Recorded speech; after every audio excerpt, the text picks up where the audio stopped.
예언자에 대한 말씀들을 지금 공부하고 있는데요. 여기 교회에서 첫 번째로 제가 예언자들의 소명을 생각해 봤었는데요.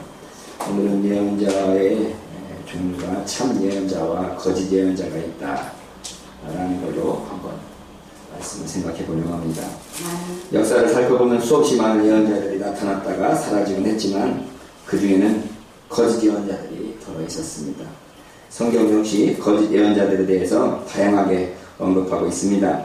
신명기 18장 20절에 보면 내가 고하라고 명하지 아니한 말을 어떤 선지자가 만일 방자히 내 이름으로 고하거든지 다른 신들의 이름으로 말하면 그 선지자는 죽임을 당하리라. 하나님께서 명하지 않았는데 하나님께서 말했다라고 함부로 말하면서 그 예언을 하면 그 선지자는 죽어야 된다라고 하는 거죠. 미가서에 보면 좀 더 신랄한 말씀이 있네요. 내 백성을 유혹하는 선지자는 이에 물면 평강을 외치나 그 입에 무엇을 채워주지 아니하는 자에게는 전쟁을 준비하는도다. 이게 무슨 말씀입니까? 선지자에게 먹으라고 먹을 것을 좀 주면 아 좋아, 평강이 있을 거야, 좋을 거야, 복 받을 거야 이렇게 말하다가 그 입에 무엇을 채워주지 않으면 전쟁을 준비하면서 저주하고 나쁘다고 말하고 막 이렇게 말한다는 이야기죠.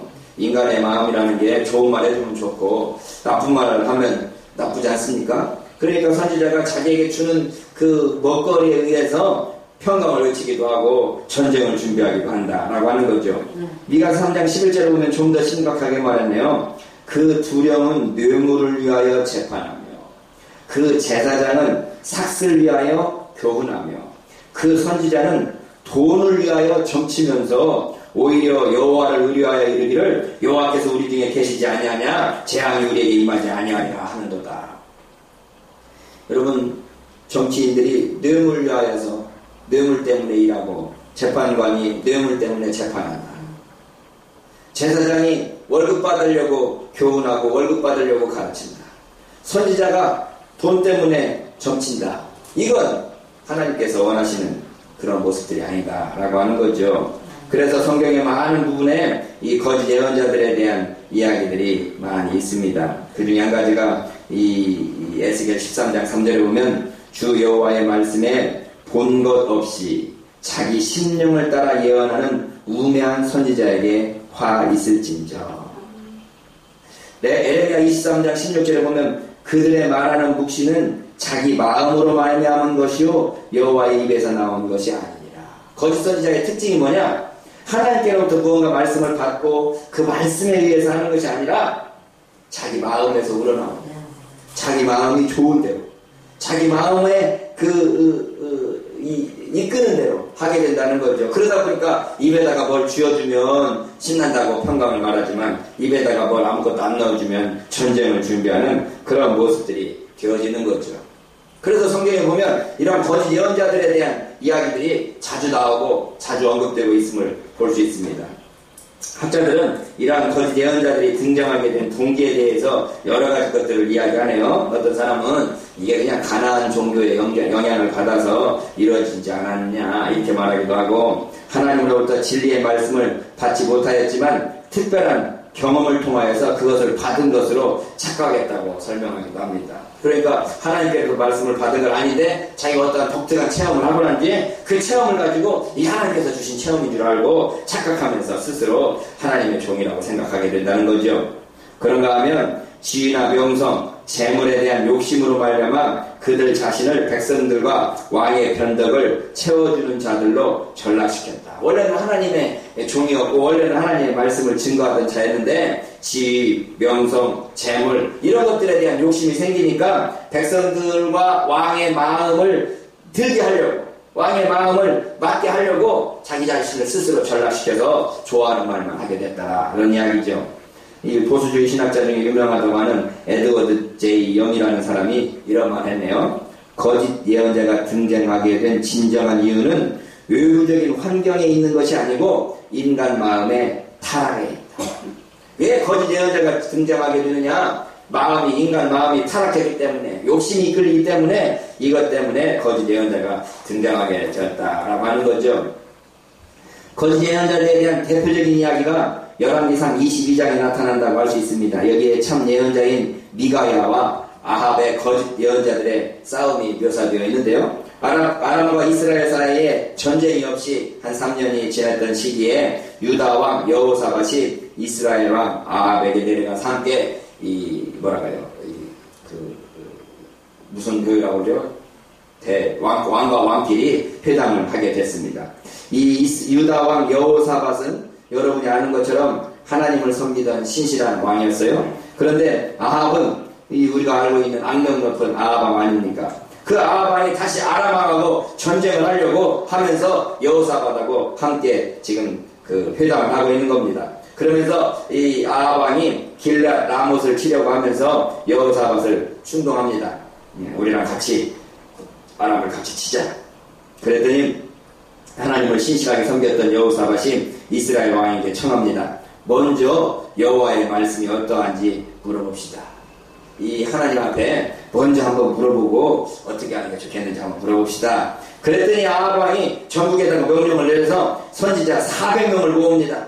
400명을 모아서 자, 우리가 길랏 라못을 치러 가려고 그러는데 어떻게 될 것 같으냐 하니까 이 선지자 400명이 다 이구 동성으로 올라가십시오. 왕이시여, 주님께서 그 성을 왕의 손에 붙이시리다 하면서 막 왕의 전쟁을 충동질하는 거죠.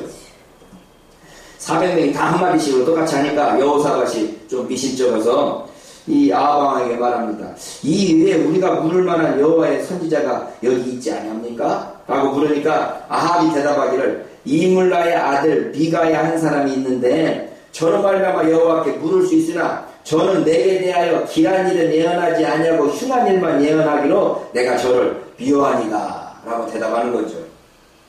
이 왕들의 특성은 진실을 말하느냐 거짓을 말하느냐 가지고 자기하고 가까이 지내느냐 가까이 지내지 않느냐를 정하는 게 아니라 자기에게 좋은 말 하느냐 나쁜 말 하느냐 가지고 이 친소관계를 정하는 걸 볼 수 있습니다. 이 자기가 옳은 말을 세상에 듣기 좋은 말, 듣기 싫은 말 좋아하는 사람이 어디 있겠어요? 그러나 지도자가 되려면 자기에게 싫은 말을 해도 그게 약인 줄 알고 들을 수 있고 그래서 자기 자신을 고칠 수 있어야 됩니다. 그런데 이 미가야가 이 아합 왕에게 항상 나쁜 말만 하니까 나는 그 예언자 싫어. 가지고 그 예언자가 진짜 말하는지 가짜 말하는지 별로 관심 없고 나한테 좋은 말 안 하니까 나 그 사람 별로 안 좋아하는데 해도 여호사밧이 말하니까 그럼 한번 불러봐 하고 불러보는 겁니다. 그때 대표적인 거짓 예언자인 그나나의 아들 시드기야가 철로 뿔들을 만들어가지고 뿔을 불면서 외칩니다. 이 승전할 때 빠빠빠빠빠빠빠 하면서 외치듯이 막 외치면서 왕이 여호와의 말씀에 왕이 이것들로 아람 왕들을 찔러서 진멸시킬 것입니다. 길랏 라못으로도 올라가서 승리를 얻으셔서 막 하면서 막 찬양하는 거죠. 왕한테 신납니다. 이깁니다. 갑시다. 막 이러는 거죠. 미가야를 부르러 갔던 사람이 미가야에게 제안합니다.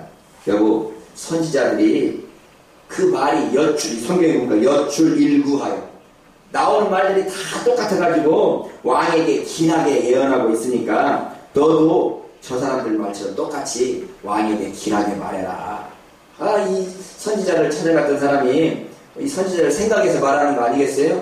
야, 왕한테 나쁜 말 하지 말고 몇백 명 모여갖고 다 똑같이 좋은 말 하는데 너도 좋은 말 해봐 라고 말하는 거죠. 그랬더니 미가야가 말합니다. 여호와의 사심을 가리켜 맹세하노니 여호와께서 내게 말씀하신 것 곧 그것을 내가 말하리라. 이 선지자, 진짜 선지자는 하나님께로부터 받은 말씀만 증거하는 겁니다. 그 인기에 영합하고 자기에게 유익이 되는지 안 되는지를 따져보고 또 그것이 얼마나 이 물질적인 이득을 가져오는지 안 나오는지 이렇게 헤아리면서 하려고 하는 순간 이미 하나님의 말씀을 대언하는 대언자로서의 역할은 끝난 겁니다. 좋아하든 싫어하든 하나님께서 하신 그 말씀만 내가 하겠다라고 말하는 거죠. 그런데 미가의 이 태도가 처음에는 의심쩍습니다. 왕에게 말하면서 올라가서 승리를 얻으셔서 여호와께서 그 성을 왕의 손에 붙이시리다 라고 말하니까 의심적인 왕이 다시 묻습니다. 왜 내가 몇 번이나 너로 맹세케 하여야 네가 여호와의 이름으로 진실한 것만 내게 고하겠느냐 라고 묻습니다. 미가야가 올라가세요. 승리할 겁니다 라고 말하는데 너 진짜 말해? 나한테 거짓말하지 말고. 왜 그랬을까요? 이제 글로만 써 있으니까 미가야의 말투가 어떻게 되어 있는지가 안 나와 있잖아요. 또 올라가 보세요. 이길 겁니다. 뭐 이 정도 말해도 이 정도 써있을까요? 올라가서 승리를 얻으셔서 여호와께서 그 성을 왕의 손에 붙이시리다. 올라가시죠. 여호와께서 왕의 손에 붙일 겁니다. 뭐 이 정도 말해도 이 정도 써줄 거예요. 미가야가 어떻게 말했길래 왕이 너 진짜 말하지 않고 그렇게 빈정댈래? 뭐 이런 식으로 지금 묻는 거죠. 그랬더니 그제서야 미가야가 진실을 말합니다. 내가 보니 온 이스라엘이 목자 없는 양같이 산에 흩어졌는데 여호와의 말씀이 이 무리가 주인이 없으니 각각 평안히 그 집으로 돌아갈 것이니라 라고 말했습니다. 뭔 말이에요? 목자 없는 양같이 산에 흩어졌다. 전쟁터에 나갔는데 백성들이 목자 없는 양같이 지도자 없는 양같이 다 흩어졌다는 말은 뭔 말이에요? 졌다는 거 아닙니까? 지게 될 거다 라고 말하는 겁니다.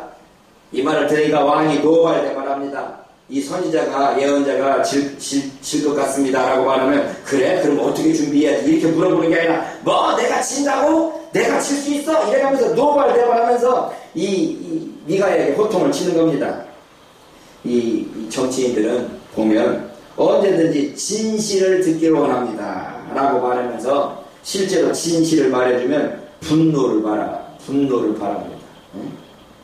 나는 백성들 편입니다. 그래놓고서는 백성들이 배고프다 그러면 어떤 놈이 배고프다고 해야 돼요? 짓밟아버리는 거 아닙니까? 쌍용차 지금 참 어렵네요. 쌍용차 어렵고 참 노동자들 참 지금 이 직장 때문에 어려운데 대통령 나갔다는 사람들마다 다 자기가 대통령 되면 이 나라 경제 살려놓겠다고 그러네요. 경제를 예측하는 사람들에 의하면 내년 경제는 지금보다 훨씬 더 어려울 거라고 합니다. 그 누가 대통령이 돼도 당분간 한국 경제는 소강 상태에 갈 것이다 라고 말합니다. 그러면 그거에 대한 바른 제시를 해주고 여러분 내년 경제는 더 어려울 것입니다. 우리가 허리띠를 졸라매야 되고 그걸 통해서 이 경제를 회복시켜야 됩니다 라고 말하면서 공략해야 되는데 그 누구도 경제에 대해서 바른 이야기 안 하네요. 제가 되면 잘 될 겁니다. 제가 되면 이 아주 그냥 장밋빛 소망들만 늘어놓는데 진짜를 말하라 그러면 싫어해. 백성들도 그런 것 같아. 백성들도 우리가 좀 더 허리띠를 졸라매야 됩니다. 그러면 싫어해요. 권력의 속성이 그런가 봅니다. 아방이 분노하면서 미가야를 책망하니까 미가야가 말합니다. 자신이 하늘 보좌의 어전회의에 참석했었다는 겁니다. 하나님께서 천사들 모아놓고 회의하고 있는 그 회의를 자기가 봤다는 겁니다. 그래서 천사들끼리 회의를 하면서 하나님께서 야 누가 가서 저 아방을 꼬일 거냐 라고 말하니까 어떤 천사는 이렇게 말하고 어떤 천사는 이렇게 말하는데 한 천사가 제가 저 아방을 꼬일 수 있습니다. 어떻게 꼬일 수 있느냐? 그러니까 내가 거짓말하는 영이 되어서 저 선지자들을 다 속이겠습니다. 이 하나님 편에 천사들이 모여서 회의하고 있는 걸 미가야가 가서 봤다는 거 아닙니까? 이 대통령이 장관들 모아놓고 회의하는 회의실을 제가 가봤는데 대통령 하는 자리, 장관들 하는 자리 다 다르지 않습니까? 텔레비전이 자주 나오잖아요. 같이 갔던 사람들이 대통령 자리도 앉아보고 뭐 장관 자리도 앉아보고 하면서 푼수 떨길래 난 옆에서 구경만 하고 왔는데요. 그 자리에 딱 앉아서 구경하는 옵저버만 돼도 이게 얼마나 큰 영광입니까? 근데 이 미가야가 하나님의 그 어전회의에 참석해봤다는 거예요. 그래서 거기서 이 아방을 어떻게 꼬을 것인가 천사들끼리 막 회의를 하는데 그 중에 한 천사가 내가 가서 거짓말하는 영이 되어서 저 모든 선지자들 입에서 거짓말하도록 하겠습니다 라고 말하는 거죠. 이 말이 무슨 말입니까? 자기만이 진짜 예언자이고 다른 사람들은 다 거짓 예언자라고 다 거짓말하는 사람들이라고 말하는 거 아닙니까? 거기서 모였던 400명 예언자들이 그래 나는 거짓말이라는 예언자야 이렇게 수긍하겠습니까? 그 중에 아까 말했던 그나아나의 아들 시드기야가 가까이 와서 네가 뺨을 칩니다. 이 더러운 욕했겠지 뭐 이런 개새 여호와의 영이 나를 떠나 어디로 말미암아 가서 네게 말씀하더냐? 너만 진짜냐? 하면서 두드려 팹니다. 이 뺨새들이 패는 거죠. 미가야가 그거 갖고 같이 한 대 두드려 패면 좋을 텐데 나 같으면 한 대만 좀 두대 팰 텐데 미가야는 그걸 딱 맞고 말합니다. 네가 골방에 들어가서 숨는 그날을 볼 것이다. 확신을 가지고 있습니다. 이스라엘 왕이 노발 결혼하면서 미가야를 잡아오게 가두고 내가 평안히 돌아올 때까지 고생의 떡과 고생의 물을 먹여라 라고 명령하면서 전쟁터로 떠납니다. 미가야가 왕이 진짜 평안히 오게 되기를 내가 소원합니다. 진짜 왕이 되돌아오기를 바랍니다. 내가 고생의 떡을 먹고 고생의 물을 마신다 하더라도 왕이 진짜 편안히 오기를 바랍니다 라고 보냈지만 이스라엘 왕은 그 전투에서 대패합니다. 그런가 하면 혹시 죽을까봐 왕옷을 벗고 자기가 병사옷을 입고 숨어 있었거든요. 근데 저쪽 그 병사가 우연히, 성경에 보면 우연히 써 있어요. 우연히 활을 쐈는데 그 화살이 해필이면 그 변장한 옷을 입고 있는 그 병사 가슴에 맞아갖고 죽는 거 아닙니까? 하나님의 말씀은 이루어지고 왕은 전사하고 여호와의 말씀은 이루어지는 겁니다. 이 이야기가 이 열왕기상 22장에 길게 한 장 전체에 걸쳐서 나와 있고 이 장이 열왕기상의 마지막 장입니다. 여기에서 보면 거짓 예언자들은 왕이 즐거워하는 말을 함으로써 그들 스스로 거짓 예언자임을 입증합니다. 왕이 좋아하는 말만 해요. 그런가 하면 미가야는 하나님께서 그에게 말하라고 주신 내용을 바꾸기보다는 차라리 감옥에 들어가기를 택하고 있음을 볼 수 있습니다. 거짓 예언자들에 대해서 몇 가지를 찝어봅시다. 첫 번째, 거짓 예언자들이 이스라엘 안에 적어도 상당한 숫자가 존재하고 있습니다. 악한 시대일수록 사실은 거짓 예언자들이 더 많습니다. 거짓 예언자들은 왕을 즐겁게 하려고 예언합니다. 왕이 좋아하는 말만 합니다. 그리고 마지막으로 거짓 예언자들은 거짓 예언하도록 충동질시킨 외부적인 요인에 의하여서 속았습니다. 거짓말하는 영이라고 되어 있는데 외부적인 환경, 외부적인 요인들에 의해서 속았습니다. 미가야도 그럴 수 있죠. 지금 미가야를 데리러 간 사람이 말하지 않습니까? 다른 선지자들 다 좋게 말하니까 당신도 좋게 말하셔. 이렇게 말하는 거 아닙니까? 그런가 하면 참 예언자인 미가야에 대해서도 몇 가지 살펴볼 수 있습니다. 첫 번째, 아합 당시 이스라엘의 참 예언자들이 거의 없었다. 아합 당시에 진짜 예언자, 여러분 생각나는 예언자 있습니까? 엘리야 있었죠. 엘리야가 있었는데 엘리야는 왜 여기 안 나왔을까? 아마 이 엘리야는 저쪽 시골에 있었기 때문에 왕궁에 급히 모으라고 그럴 때 모을 수 있는 예언자, 이게 수도권에서 살고 있는 예언자가 아니었던 것 같습니다. 어쨌든 예언자와 이 미가야 두 사람 이름이 등록되고 있지만 참 예언자들이 거의 없었다. 그 다음에 그 참 예언자는 많은 거짓 예언자들에 대항하여서 기꺼이 홀로 섰다. 여러분 언제든지 진리편에 쓰는 사람이 많지는 않습니다. 민주주의가 다수결에 의해서 한다고 그러는데요. 다수가 악한 사람일 경우에는 민주주의는 악한 법이 되는 겁니다. 우리 기독교는 민주주의가 아니고 나 홀로라도 정의를 위해서 홀로라도 고통을 받는 게 참 예언자의 모습인 것 같습니다. 그래서 마지막 참 예언자들은 그들이 선포한 결과가 고난인 줄 알면서도 기꺼이 그렇게 합니다. 자기가 이 말을 하면 왕이 싫어할 거고 자기가 이 말을 대언하면 감옥에 갈 수도 있는데 그 말을 바꾸지 않습니다. 성경에 보면 이러한 거짓 예언자의 종류를 두 종류 살펴볼 수 있습니다. 하나는 하나님의 예언자라고도 불리지 않고 스스로 하나님의 예언자라고도 주장하지 않는 이방 종교의 예언자들이 있습니다. 그렇죠? 갈멜산의 바알 선지자들, 예후가 산당에서 죽인 바알 선지자들, 이런 바알과 아세라를 섬기던 그런 예언자들이 있어요. 그런 예언자들은 지들이 어차피 이 하나님의 예언자라고 안 하니까 우리가 위험할 필요가 없는데 스스로 하나님의 예언자라고 주장하는 거짓 예언자들이 있습니다. 우리가 주의할 사람들이 바로 이러한 사람들인 것 같습니다. 이런 사람들의 정체는 무엇입니까?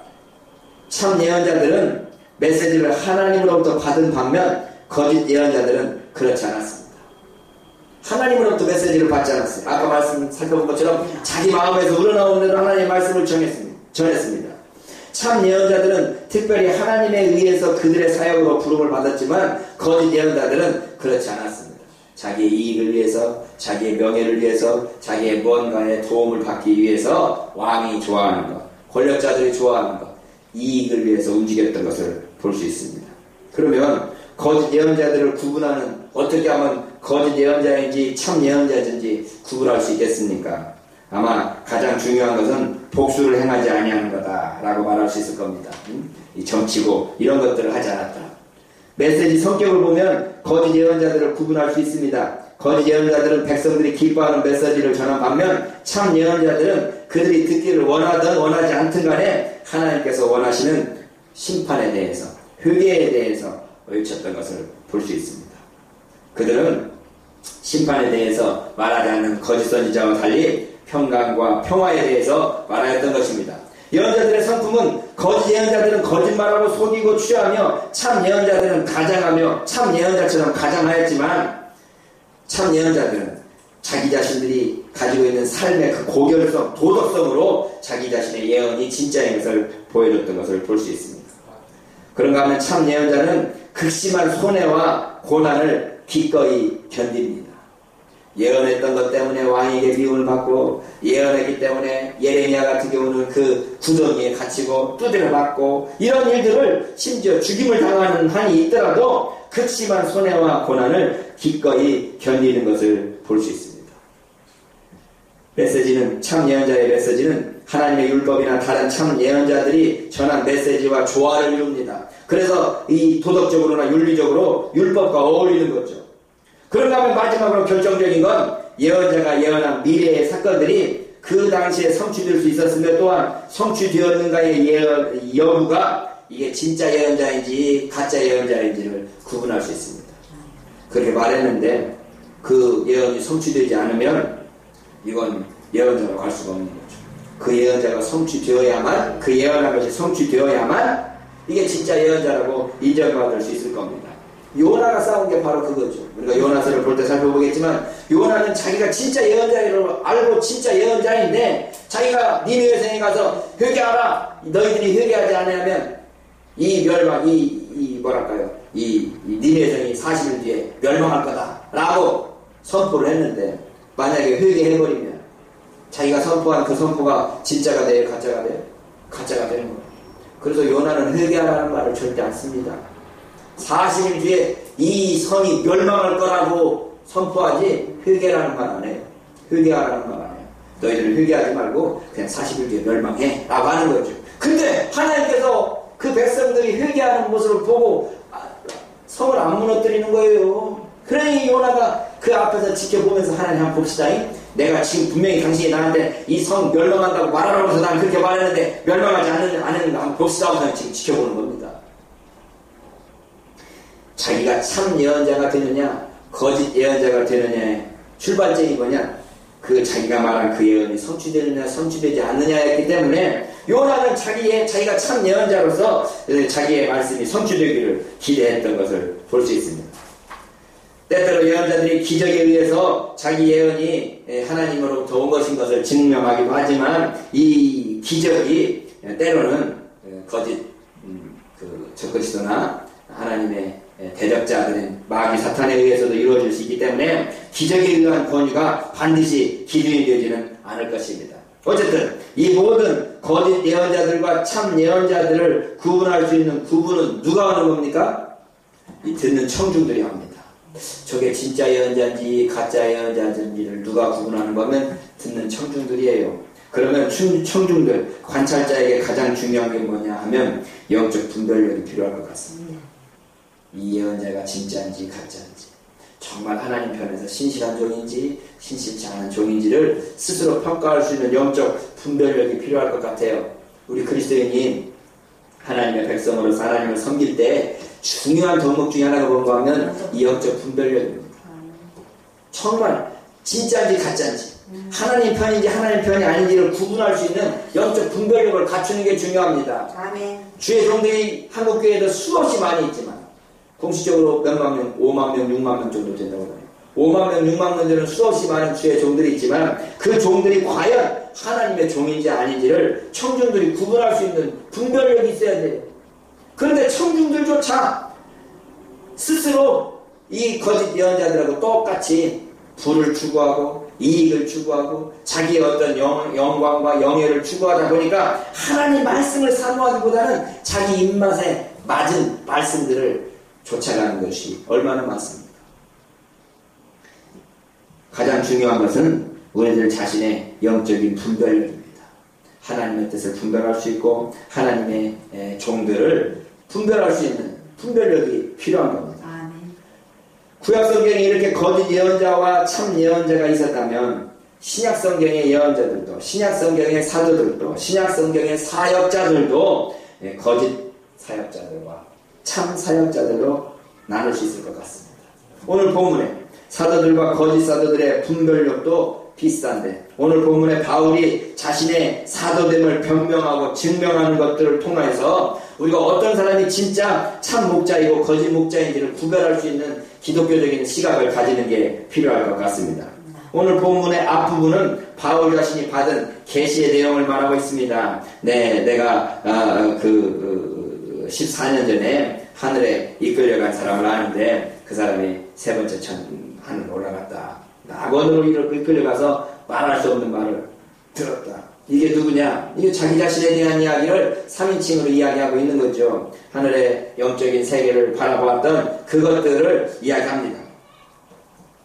그러면서 바울이 자기 자신의 체험을 말하면서 12장 7절에 말합니다. 여러 계시를 받은 것이 지극히 크므로 너무 자고하지 않게 하시려고 내 육체의 가시 곧 사단의 사자를 주셨으니 이는 나를 쳐서 너무 자고하지 않게 하려 하심이니라. 이것이 내게서 떠나기 위하여 내가 3번 주께 간구하였더니 내게 이르시기를 내 은혜가 네게 족하도다. 이는 내 능력이 약한 데서 온전하여짐이라 하시니라. 이러므로 도리어 크게 기뻐함으로 나의 여러 약한 것들에 대하여 자랑하리니 이는 그리스도의 능력으로 내게 머물게 하려 함이라. 여러분, 바울이 하나님의 진짜 종으로서 자랑했던 것이 뭐라고요? 약한 것을 자랑한 사람이었어요. 약한 것. 자신이 강한 것 가지고, 자신이 힘 있는 것 가지고 자기를 변호하는 것이 아니고, 자기 자신이 약한 것, 부족한 것, 연약한 것을 통해서 하나님의 강하심을 나타내 보이는 것이 진짜 예언자고 참 목자인 것입니다. 아멘. 기독교가 힘을 가지고 있어요. 그 힘은 어떤 힘인가 하면 약해지는 힘입니다. 낮아지는 힘입니다. 아멘. 초등학교 5학년짜리가요 저한테 덤벼요. 한번 써봅시다. 이렇게 덤비면 내가 이 새끼가 힘 많은 새끼가 나한테 덤비면서 같이 싸우면 나는 어른이 아닌 거예요. 똑같은 5학년짜리 막 싸우자고 덤비면 너 뭐 먹고 싶냐? 아이스크림 사줄까? 밥 사줄까? 뭐 가지고 싶어? 이게 어른인 거죠. 우리가 하나님 앞에서 진짜 어른이면 이 장성한 사람으로서 어른으로서 낮아지고 또 약해질 수 있는 게 능력인 거예요. 진짜 내가 어른이라 그러면 애들을 껴안을 수 있는 거죠. 우리 애기들도 우리 어린이집에 있는데요. 애기들 이뻐하다 보면요, 애들이 이쁘다고 딱 때려. 이렇게 안아달라고 딱 엄청 아파요. 가끔가다 이게 아파. 이 새끼 나 때렸다고 애를 때릴 수 있어요? 아이, 그러니까 와서 더 얼어야지. 그리스도인은 하나님 앞에서 진짜 강한 자이기 때문에 낮아질 수 있어요. 아멘. 우리나라의 통일 문제 때문에 여러 가지 이야기를 하는데요. 우리가 진짜 강한 사람이면요, 자신 있으면 저쪽에서 핵 만든다고 그럴 때 아이고 얼러야지. 너희들 핵 만들어? 나도 800kg 이번에 800kg를 늘렸잖아요. 이래가면서 하면 전쟁밖에 안 되고 똑같은 사람 되는 겁니다. 북한하고 남한하고 싸울 때 제가 말하기는 남한이 좀 더 어른 노릇을 해줬으면 좋겠어요. 이제 좀 먹을만 하잖아요. 우리는 음식 쓰레기만 북한에다 넘겨도 북한 안 굶어 죽을 거야. 음식 쓰레기만 걷어다. 물론 그 사람들 자존심이 있기 때문에 그렇게 쓰레기 얻어줘서는 안 되기 때문에 음식을 아껴서 전달해 주는 거 필요할지 모르지만 어른이 되어야 됩니다. 여러분, 바울이 사되든 표로 가장 먼저 말하는 게 뭔가 하면 내가 내 약한 걸 자랑하겠다는 겁니다. 기독교의 안티가 엄청 많이 생겼습니다. 제가 보기에는 쌉니다. 안티 당해도 싸. 어떤 목사가 앞으로 기독교 안티하면 내가 법적으로 주장하겠다. 이기면 뭐 할 건데? 법적으로. 기독교는 약한 데서 강해지는 겁니다. 하나님이 하시는 말씀이 내 약한 가운데서 하나님의 능력이 나타난다는 거예요. 우리는 인간의 본성상 강해지려고 하는 마음이 있습니다. 강해져서 다른 사람을 억누르고 이기고 승리하고, 이것들이 우리의 소망.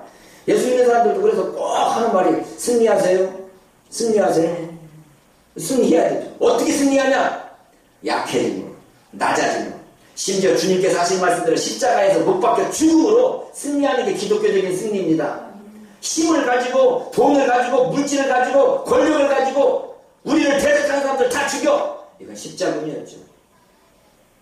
21세기에도 기독교적인 정신 가지고 십자군을 이야기하는 사람들이 많아요. 역사적으로 이미 십자군은 실패한 걸로 다 드러났습니다. 기독교는 그렇게 싸우는 것이 아니라는 걸 다 드러났음에도 불구하고 약해지려고 하기보다는 강해지려고 하는 사람들이 많습니다. 바울은 내 약한 것을 자랑하리니, 왜냐하면 이 약한 것 속에서 하나님의 강하심, 하나님의 능력, 그리스도의 능력이 머물게 되기 때문입니다.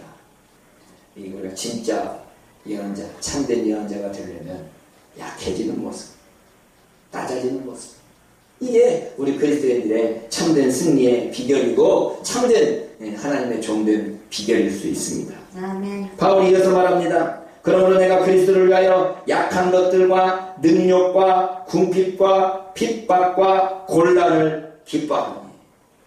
우리가 안티 많은 걸 우리는 하나님께 감사해야 돼요. 우리가 잘못하고 있는데도 뭐라고 그러면 되겠어요? 목사님들만 하면 불교는 우리보다 더해, 천주교는 더해. 아는데 사람들이 우리를 욕한다는 건 우리에 대해서 그만큼 기대한다는 거 아니야. 감사해야지. 그럼 우리를 욕하는 그것들이 욕하지 않도록 우리 자신을 바꿔야지. 어떤 놈이 욕해하고 찾아갖고 목 뺄 거야? 바울은 자기의 약한 것을 주장하고 사는 거야. 내가 오히려 능력과 궁핍과 핍박과 곤란을 기뻐한다. 이는 내가 약할 그때에 곧 가만이니라. 우리 그리스도인들은 이 모순된 진리를 기억해야 되고, 내가 약할 그때 오히려 강함이라. 내가 어리석은 자가 되었으나 너에게 억지를 시킨 것이니 내가 너에게 칭찬을 받아야 마땅하도다. 내가 아무것도 아니라 지극히 큰 사도들보다 조금도 부족하지 아니하리니 사도의 표 둔 것은 내가 너희 가운데 모든 참음과 표적과 기사와 능력을 행한 것이다. 둘째, 바울 사도가 자신의 사도된 표로 가장 먼저 꼽는 게 무엇입니까? 오래 참음입니다. 모든 참음으로 사람들을 섬겼다는 겁니다. 뒤에 능력과 그 표적과 기사와 능력을 행한 것, 이걸 강조할 수 있을지 모르지만요, 바울이 먼저 말한 건 참는 거예요. 참는 거.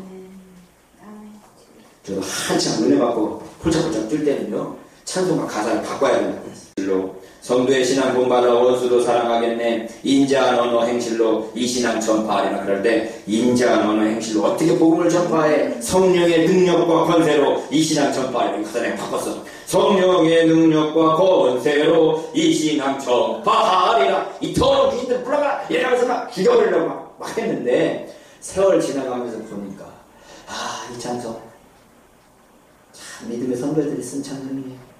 인자한 언어와 행실로 이 신앙 전파하리라. 여러분, 성령의 능력과 권세, 귀신 쫓고 병 고치는 거 순간입니다. 그거 그렇게 길지 않아요. 아팠다가 나았다가도 또 병들 수 있습니다. 그런데 사람들이 보여지는 건 뭡니까? 인자한 언어 행실이에요. 내가 막 이해가지고 욕하고 싸워가지고 이길 수 있어요. 그거 오히려 뒤로 가면 욕되지만, 낮아지고 겸손해져서 그 자리에서는 졌을지 모르지만요, 뒤에 두고 그 양반 훌륭한 사람이야, 그 양반 목사다워, 이렇게 평판 받을 수 있는 게 세상입니다. 아멘. 인자한 언어와 행실. 내가 그래서 이 찬송가 가사 바꾸는 찬송가가 지금도 있어요. 성령의 능력과 권세로 딱 되잖아. 성령의 능력과 권세로 이 신앙 전파. 인자한 언어와 행실. 바울의 말 속에 정말 그 겸손함, 낮아짐, 오래 참음, 견딤, 이것 가지고 복음을 증거했다는 거예요. 막 힘으로, 능력으로 막 이게 쳐부순 게 아니에요. 아멘. 이어지는 말 속에 바울의 말에 들어있는 뼈를 발견해야 됩니다. 13절. 내 자신이 너희에게 폐를 끼치지 아니한 일밖에 다른 교회보다 부족한 것이 무엇이 있느냐? 너희는 나의 이 공평치 못한 것을 용서해라. 바울이 뭘 공평치 못했다는 거예요? 다른 교회들보다 여러분들을 덜, 이 표준역은 이렇게 번역되어 있습니다. 내가 다른 교회들보다 여러분들을 덜 생각한 것이 무엇입니까? 내가 여러분에게 폐를 끼치지 않았다는 것을 제외하고 말입니다. 이것이 불공평한 처사라고 하면 용서해 주시기 바랍니다. 이게 뭔 말이에요? 다른 사람들보다 폐를 덜 끼친 것이 좀 불공평하다면 그거 용서해달라는 거 아닙니까? 여러분 이게 불공평한 겁니까? 바울이 세 번째로 지적한 건 뭡니까? 폐를 끼치지 않는 자기 자신의 사역 방식입니다. 남한테 폐 끼치지 않습니다. 목사님들이 다른 사람들에게 폐 끼치지 않습니다. 요즘에 한국교회 신방이 많이 사라지긴 했지만 사라진 이유가 신도들이 목사님들 대접하기 힘들어서 그런 것 같아요. 그리고 뭐 대접을 요즘에는 집에서 안 하죠. 호텔에서 합니다. 몇십만 원짜리. 아주 스케줄까지 하기 정해놨더만. 패키지지 않는 건지는 모르겠지만 부자한테 얻어먹으면 가난한 사람들은 목사님 초대할 수가 없어요. 목사님들이 초대할 수가 없어요. 패키지지 않는다고 내가 불공평한 거냐. 바울의 이 고린도 전후서를 보면 바울이 하는 사역들을 보면 낮은 사람에게는 낮은, 높은 사람에게 높은 자처럼, 가난한 사람에게 가난한 자처럼, 부유한 사람은 부유한 사람. 이렇게 한 이유가 뭐냐? 한 명이라도 더 얻게 하려고 한다. 한 명이라도 더 얻게 하려고 한다는 거 아닙니까? 오늘날로 이데올로기로 바꾸면 공산주의자에게는 공산주의자처럼, 자본주의자에게는 자본주의자처럼. 우리 자신이 자본주의자입니까? 공산주의자입니까? 사회주의자입니까? 복음으로 사람을 변화시키기 원한다면 내 자신의 그런 복음 위에 다른 부차적인 것들은 다 포기할 수 있는 자가 되어야 됩니다. 그래서 패기치지 않는 사람. 교회가 한국 사회에 패기치면 안 됩니다.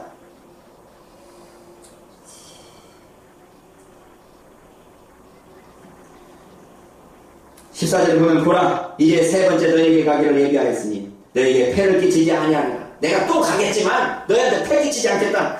내가 구하는 것은 너희 재물이 아니요 오직 너희니라.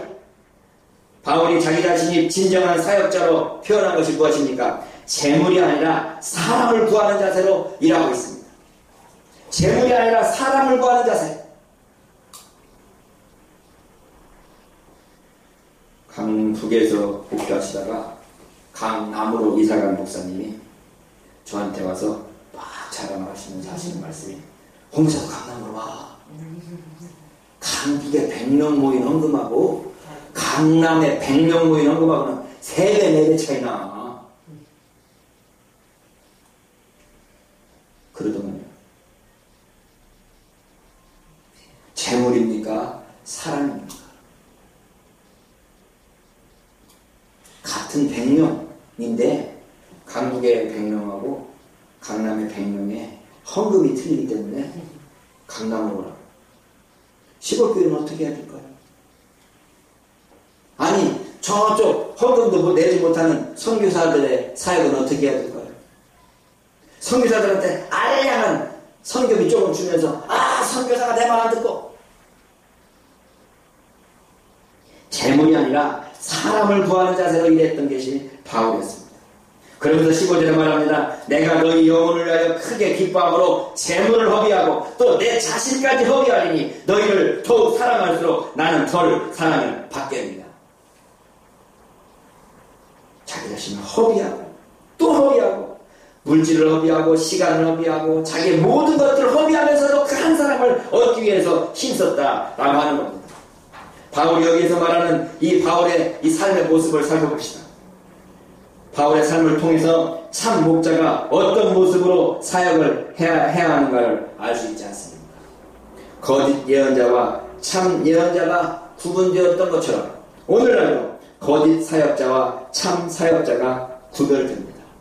영적 분별력으로 분별할 수 있어야 할 것이겠지만 평신도들이고 여기 모인 저와 여러분은 다 사역자로서 삶을 살고 있을 때 내가 과연 진짜 참 목자로서의 삶을 살고 있는지, 하나님의 말씀을 대언하며 하나님의 뜻대로 낮아지고 겸손해지고 오래 참고 우리 자신을 허비하면서라도 사람을 얻기를 위하는 그러한 마음들이 우리 자신에게 있는지, 참 목자로서의 삶을 살고 있는지 생각해보고 또 우리 자신의 삶을 반성해보는 이 한 시간 될 수 있기를